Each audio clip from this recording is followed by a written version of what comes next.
Hello, directors. I'm Jeanne and I live here in Irvine. I'm speaking to you again because I continue to take a very hard-line view on transparency and accountability in the planning, design, and operation of the Great Park.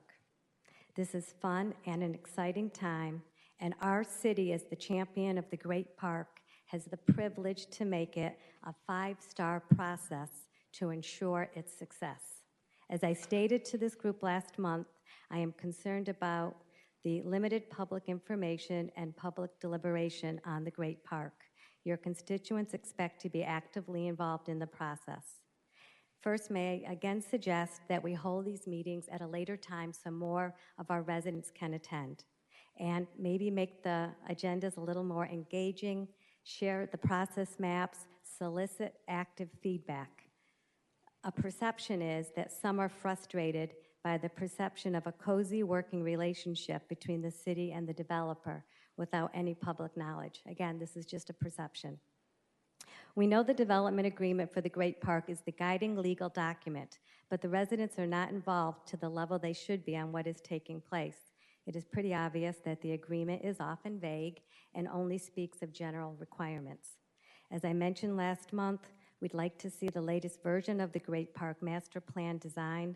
We'd like to know about the modifications that are being requested and by whom. We'd like to know why the Bee in the Bosque is behind schedule. We'd like to know what's happening with the status of the golf course amenity. And most importantly, the vision planning. The vision planning for the cultural terrace should be in the public eye. We shouldn't have to have people come up and request like we just saw right now. We should have an open and active and comprehensible process.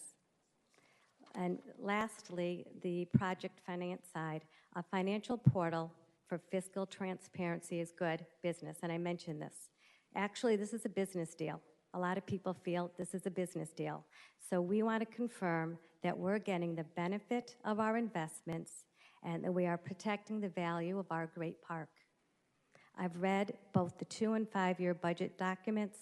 I'm not a finance expert, but they are very high level, and actually they generate specific questions from the reader. And I won't list those questions because I listed them last month. I think the presentation before me was very good. We might want to do it in the evening like we do with our community budget presentations, but I do think a finance portal on the website for the level of information that our residents are asking would be helpful. So in closing, the Great Park is a city-owned public asset, and we believe everyone should be able to participate as we complete the magnificent park. Thank you for listening.